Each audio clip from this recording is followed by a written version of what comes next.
Hello, Math 30-1, and welcome to your second lesson in reflections. Well, we're going to start by jumping right into it, and we're looking at question 1. It says, write the equation of the image after y is equal to x squared is reflected in the line y is equal to x. So if we're reflected in the line y is equal to x, that means my x values become my y values, and my y values become my x values. So let's put that in. This is an inverse. So we have x is equal to y squared. Now if we solve for y is equal to the square root of x. But if we look at this here, if all x values become y values, and all y values become x values, in this here, my domain, x could be any possible number.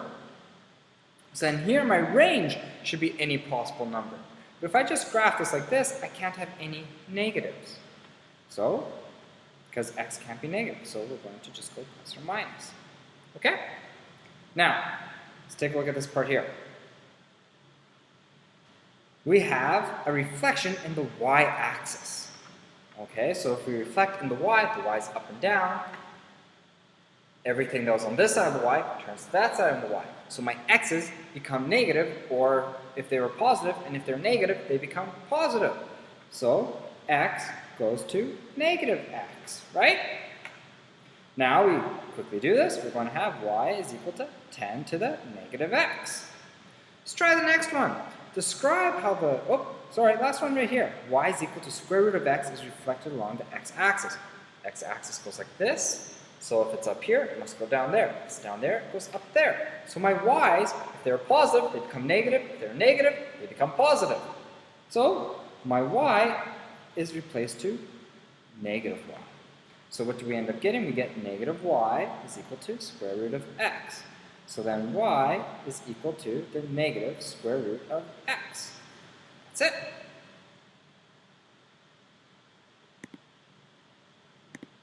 Okay? So y is equal to negative square root of x. Sorry for the pause. Now, describe how the graph of the function compares to the graph of the first. So this one right here, we look at it. This is the same thing as saying, well, we could rearrange this as negative y is equal to x to the 3, x cubed, right? So in this case here, y is replaced with negative y, which means we have a reflection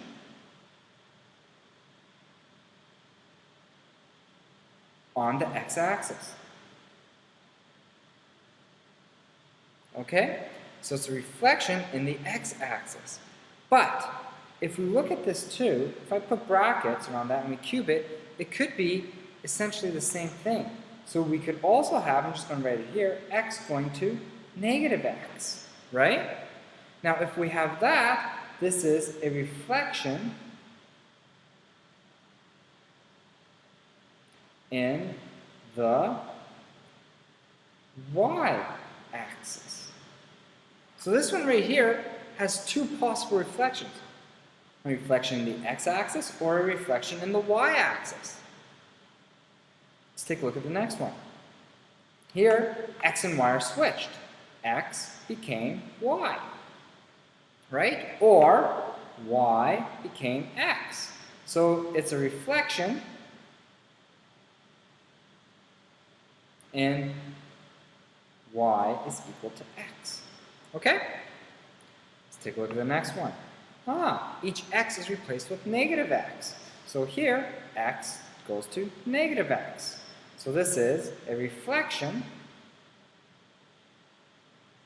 in the y-axis, right?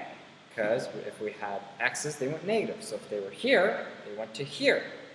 Okay? If they were here, they went to here on this side, which makes it up and down line is the y-axis. Okay? Next, it says, the graph drawn in the thick line is the transformation of the graph drawn in the thin line. Okay? So thick line is the transformation of the thin line. So what has happened to the equation? This one here, I look at it, what happened? Well, my x and y switched values.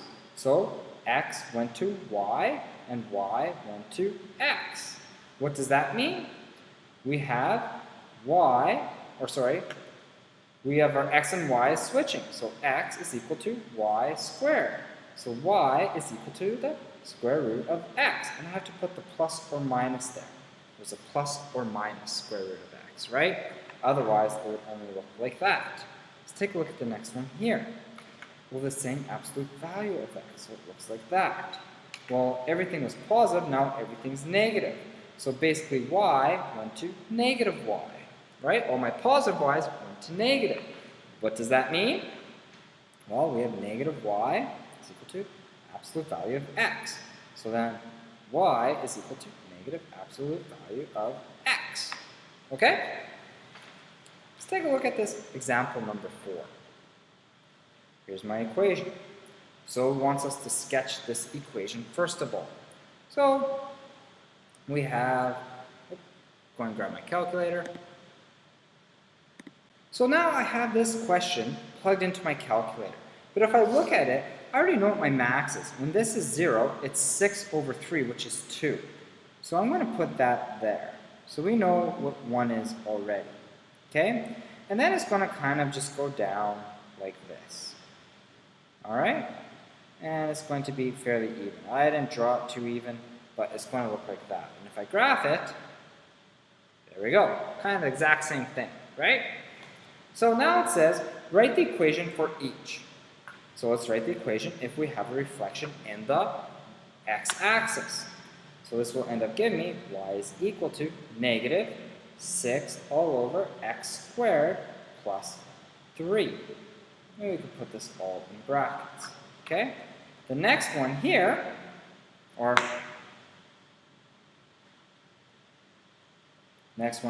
x is replaced with negative.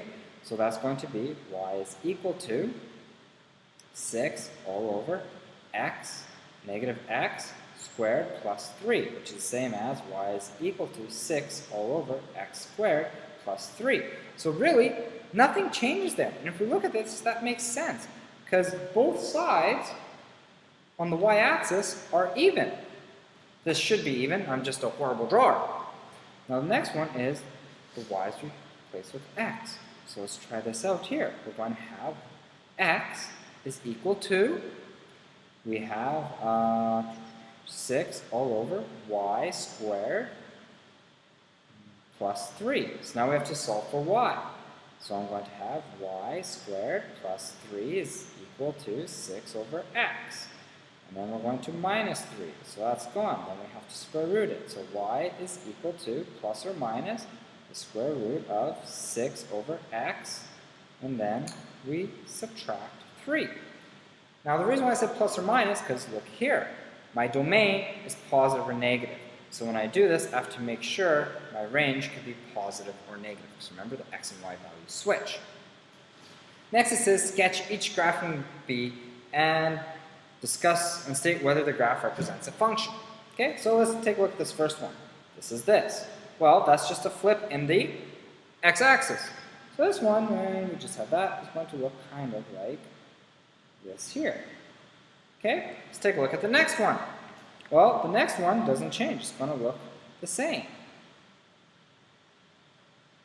Okay, and the one after that, well, x equals y. So this one's going to look like this. And that's it. So this is a function. This is a function. This isn't. The vertical line test doesn't pass. We have an x that has 2 y values. So not. Okay? Alright, let's take a look at the next question. We're given this, determine the following. So we want the inverse. Okay? So y is equal to 3x plus 2. Remember, first step. Right? Substitute f of x for y. Then we must switch them around. X is equal to 3y plus 2. So then we rearrange it. Y. Oops. So we rearrange it. So we have x minus 2 is equal to 3y. Then we have y is equal to x subtract 2 all over 3. So in other words, we could say f of y is equal to this. Okay? Or f of x, the inverse, is equal to that. So let's try this next one here. We have, first of all, we know that we have this equation here, which is, first of all, we know that x must go to y, right? And y to x. So we end up having x is equal to 3y plus 2. But we are not done yet. We know that y must go to negative y. So then x is equal to negative, or 3 negative y plus 2. Okay? So we end up getting negative 3y plus 2 is equal to x. Now we have to change this and solve for y. So I am going to get x minus 2 is equal to negative 3y, and then divide everything by negative 3. So I get negative x plus 2 all over 3 is equal to y. All right?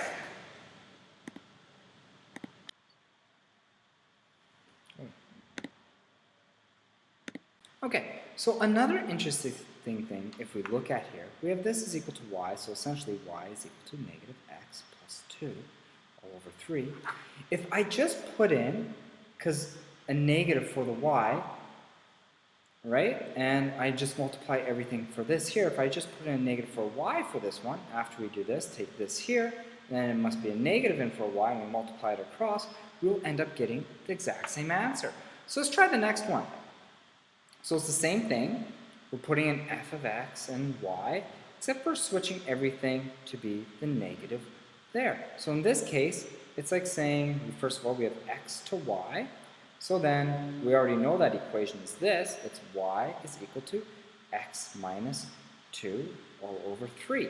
And we're saying x is replaced with negative x. All right? So if we're replacing x with negative x, that's negative x minus 2 all over 3. And that is all that we get. Okay, so it's just like that. All right, let's take a look at this next one here. We graph this following equation. Okay, so the graph of this is given in each sketch below. Now, we want to sketch the inverse of that. All right, so the inverse is my y values are switched. So let's first take a look at this one. This point here is negative 1, comma, negative 1. So that point's going to stay the same. So that's my invariant point. Let's take a look at another point. This point here ends up being, we have negative 2, comma, negative 4.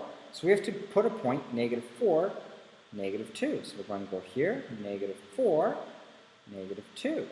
So that point goes there. Now let's try this point here, which is 0, comma, what is that, 2? So then we end up needing 2, comma 0. So 2, comma 0. Now I'm just going to draw a line connecting those points. Okay, so we draw a line connecting my 2 points, because it's a linear, so there is the inverse. Let's take a look at the second one. Now it wants the inverse, but with a negative y.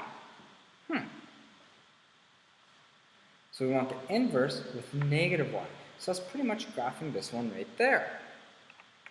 So I take this, and my y's become negative, so I'm going to have to flip, really all I'm doing is I'm flipping this here along the y-axis. So I have my same thing, I have this point here, there, and I think that's 4, oops, it's there actually. Oh, I think I was off on that last one. I did 3. It should have been there. So 4, and we have this here. So I'm going to draw my line. Looks like that. And now we want to flip this along this line. So we have to flip it. It's just going to look like this now. So the one I actually want is this here. Okay, so it looks like that. Now let's try the next one here. So I'm still going to draw my inverse, which is from here to here. Okay, that we found in the first one. And then we want to flip it. We're changing every x, so it's flipped on the x-axis. So that goes there. Oops, sorry, so it goes from there use that points the same. It's going to look kind of like this here. And that's it. Okay? And we could erase this guy. Alright? So hopefully you get that, and good luck as I see you tomorrow. We work on these together.